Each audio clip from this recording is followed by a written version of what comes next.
First name Chill, last name Monger, middle name MCU. Last week we had episode 0 of WandaVision, so it's nice to have the series actually begin.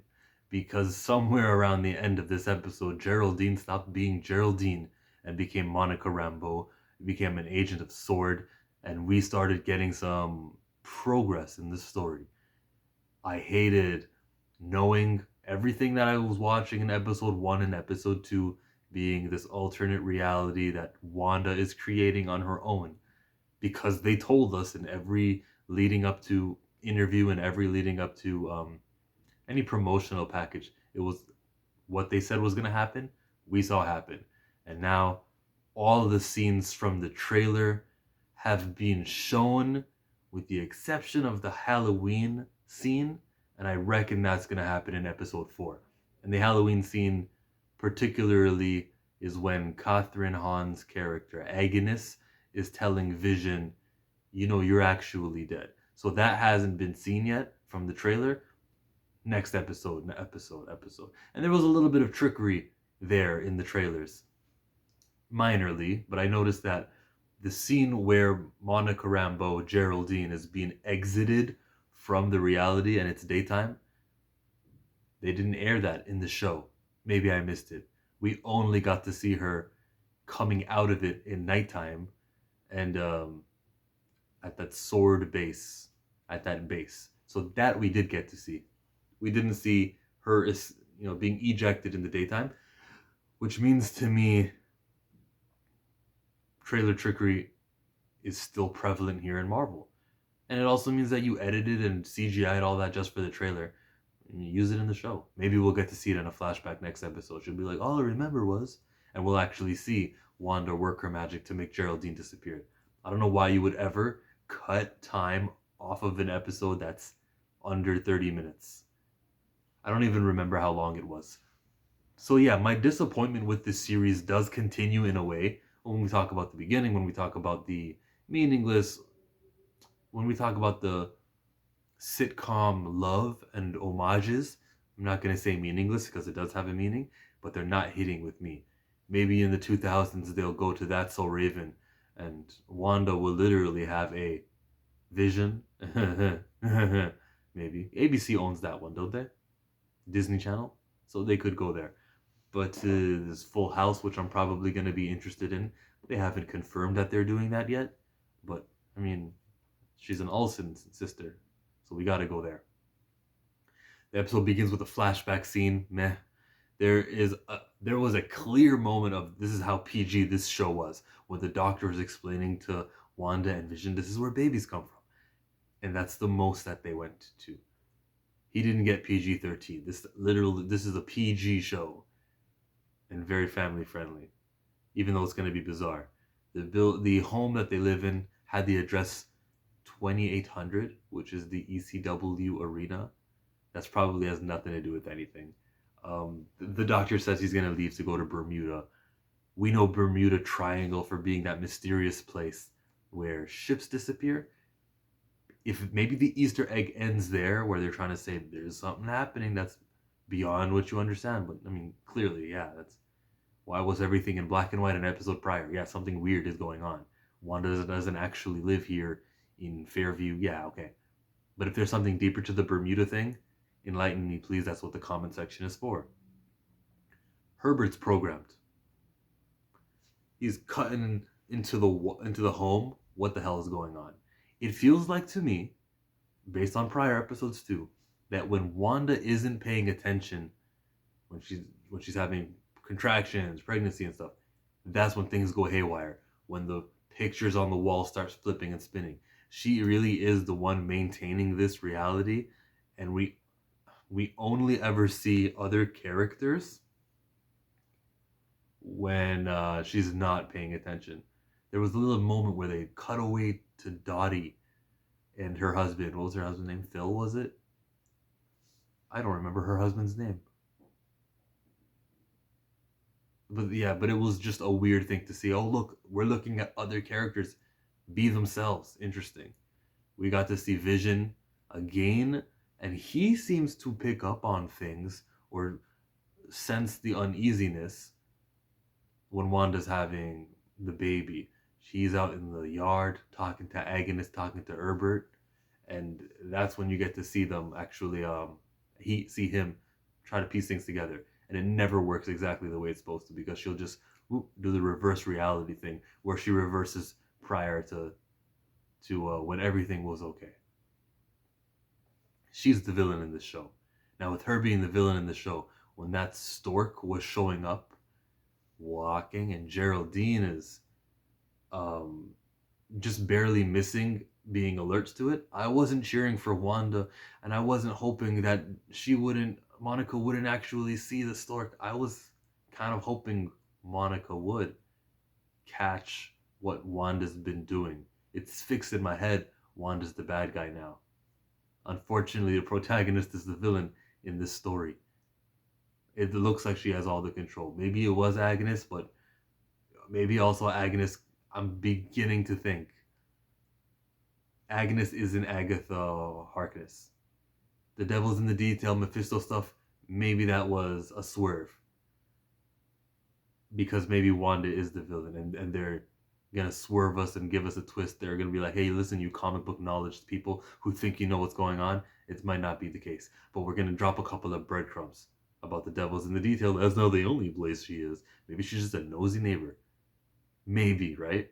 But the doubt that's creeped into my mind is appreciated from the show director, the right screenwriter, whoever it was who made it this way. Feige. We'll give all credit to Feige.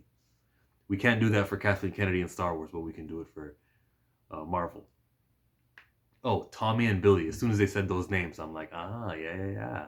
Billy would be the name of Wiccan, and Tommy is the name of Speed. And I might have those in reverse. Yeah, those are the twins. She had one baby come out, and a second one came out later, and I'm waiting, like, what's going on? Yeah, kind of funny delivery where Vision was gonna go in for the kiss, and she goes, there's a second one. That's not how it works. Unless you're Octomom. Apparently, Octomom didn't know she had 8, she thought she had 7. If you want to believe the, I'm throwing shade at Octomom. I don't mean it like that. I just mean they exaggerate things for television's purposes. Let's see. I said that. The commercial. Hydra Soak, is it? If there are 6 commercials, then we can say that the Infinity Stones were represented. Time Stone because of the watch and other things. The actor who was in the other ones were in this one. I saw a dude, I think his name Irfan, but the male actor in this commercial, he did an interview with New Rock Stars. And when Eric asked him, are you in any more? He didn't say no, he just said, I can't say, which means, yeah, you are in more. There he is, he's in more. He'll probably be in all of these commercials. I don't think there's anything in the commercials to peek at. Maybe it's just for fun. They're mentioning Hydra's existence because they can. And they're just having fun with us. I don't think it's too essential to the plot. But I can't say that for sure. So that's kind of fun that they're adding something in there for me.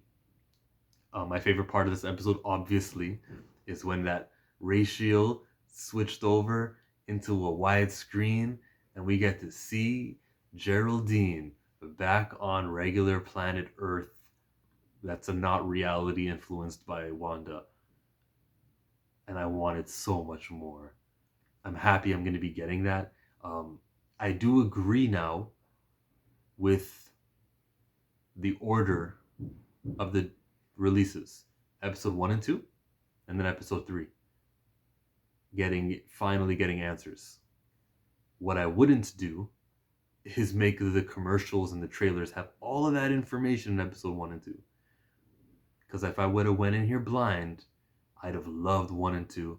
I would have loved what's going on with 3, and I would be here like, ooh, man, this is going to be great. So, for Falcon and Winter Soldier, Feige, if you're watching, Luis Despacito, Nate Moore, what's her name? I know her name. Victoria Alonso, if you're watching this, the way you do the Falcon Winter Soldier trailers needs to be rethought. You maybe show me some action like Falcon flying and stuff. Show me the beginning of the flying scene just so I can appreciate the action, watch it over and over, and then I'll see the ending of the flying. I hope that background noise does not continue. And then I'll hear the see the ending of the flying scene so I can like appreciate it more. But if you're gonna put all that work and CGI into the flying scenes and the epic action scenes, show us that in the commercials. That'll get me pumped. Don't show me plot points, not necessarily, man, because that is what hurt my viewing of this. Someone was saying, XR Kun, you were telling me that this will work better in binging. That's true, especially when these episodes lengths are so small. This will work great in binging. It's the waiting though, but the waiting could be fun too. Like myself and Trinity are gonna do. It might even be happening right now, depending on when you're watching this video. Go visit Second Street Marvel's YouTube channel, and you'll see a live stream between me and Trinity speaking about that. Okay, I covered that. And oh, it got like the show lost at the point where Geraldine was talking to Wanda. She mentioned Hydra, she mentioned Pietro, she mentioned that Ultron is the one that killed your brother. I was so in awe. You guys remember the scene in season 3 when who's the Russian dude? The same Russian dude who killed not Penny's boat, who killed not Desmond, Charlie, Mikhail. Remember when he was talking to Saeed, and Saeed was like, "Yeah, I killed one of the others, and I shot him in his head." And then it stopped because he goes, "Why we are both playing a game, and we know that it's past its prime." And it's like, holy shit! And it got. That's how I felt. If whoever remembers that episode of Lost, that's what this reminded me of when Wanda's looking at Monica / Geraldine and discovered that epic moment. So that makes this episode 7 out of 10 because the beginning was boring and plain, but it brought it up. 7 out of 10 episode. The last ones I would have gave you, I think it was like a 5 out of 10 for the last ones, and I was trying my best not to let the fact that I saw the trailers ruin my grade, but it was pretty dull 5 out of 10. Now, we know how this rolls. When Vision is when Vision is isolated, he gets some answers and stuff. Is he dead or is he not? Like they say in the trailer, you're dead. Is he revived? Is Shuri, did she finish her job in Infinity War to create a Vision? Yeah, she gets snapped away for 5 years. We don't see her and her Vision plans. She comes back and she's like, yeah, let me just work on Vision. Wanda's making a little bubble of reality of her own. Let's send Vision in there to help out. You can send some Agents of Swords in there too. Not plural, singular. Geraldine was the only Agents of Sword. Everybody else who lived in that town said that she doesn't even have a home here. So I think those Herbert and Agnes and all of them that we saw earlier, they are actual residents of that town. It's just that WandaVision and her Wanda Maximoff, she chose that neighborhood. Too bad, guys. You're stuck in this, and they need help.